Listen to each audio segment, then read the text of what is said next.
James Sandré, merci d'être avec nous. Vous êtes grand reporter à France 24. On est entré dans une guerre prolongée ou pas? Alors, objectivement, on n'en sait rien. Il y a plusieurs questions qui se posent par rapport à ça. C'est-à-dire, la première question, c'est qu'évidemment, Israël a donc attaqué l'Iran. Avec cette première salve de frappe, on parle quand même de 200 avions et engins qui ont été envoyés vers l'Iran.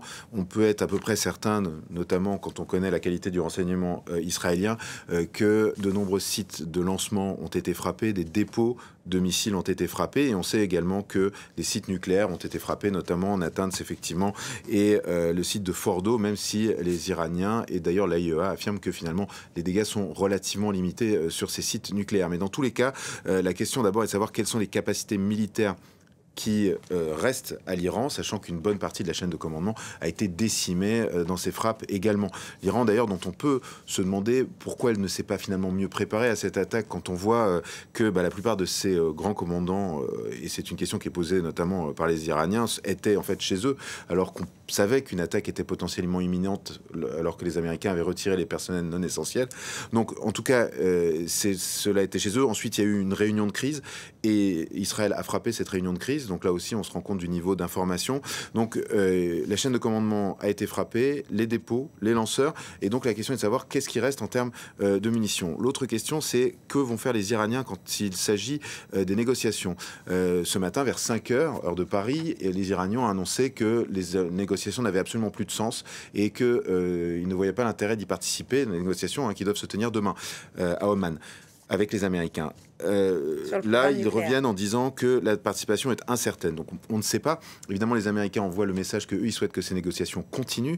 Israël a démontré depuis maintenant des décennies qui ne souhaitent pas que ces négociations aboutissent. On se souvient qu'en 2015, Benjamin Netanyahou s'était rendu à Washington sans prévenir Barack Obama pour se présenter devant le Congrès et convaincre les sénateurs et les members of parliament de ne pas voter en faveur d'un accord avec l'Iran, accord que Donald Trump a ensuite annulé lors de son premier mandat, et donc qui cherche à renégocier aujourd'hui. Mais le fait est que Benjamin Netanyahou a fait le choix de frapper avant que ces négociations ne puissent continuer. Donc les intentions de l'État hébreu ne sont pas très claires. Benjamin Netanyahou, qui hier appelait la population iranienne à se soulever contre le pouvoir iranien. Ce sera peut-être l'effet inverse, mais il a en tout cas fait d'une pierre plusieurs coups au Premier ministre israélien.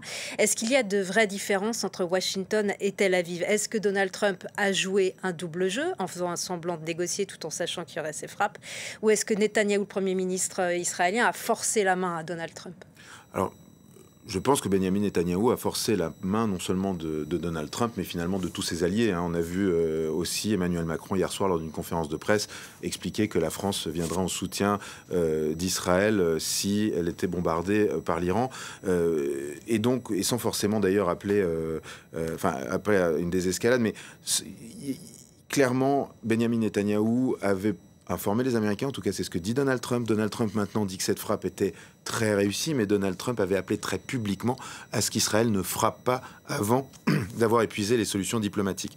Donc très clairement, Benjamin Netanyahou a fait le choix d'y aller quand même, sans forcément d'ailleurs prendre l'aval de Washington. La première réaction d'ailleurs de Washington a été Marco Rubio, qui a dit « Nous n'avons rien à voir avec cette attaque ».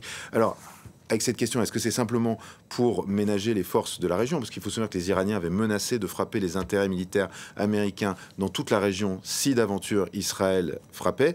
Et aujourd'hui, ce qu'on voit, c'est que les Américains participent à la défense d'Israël en utilisant notamment leurs systèmes THAAD, qui sont des systèmes d'interception de missiles en haute atmosphère. Et donc, il s'agit bien sûr en grande partie d'armement américain qui est utilisé par les Israéliens. Ça aussi, ça a été noté par de nombreux observateurs. Donc, très clairement, l'Iran pourrait considérer les Américains comme des co-belligérants. Après, une fois de plus, la question est de quels moyens disposent encore les Iraniens?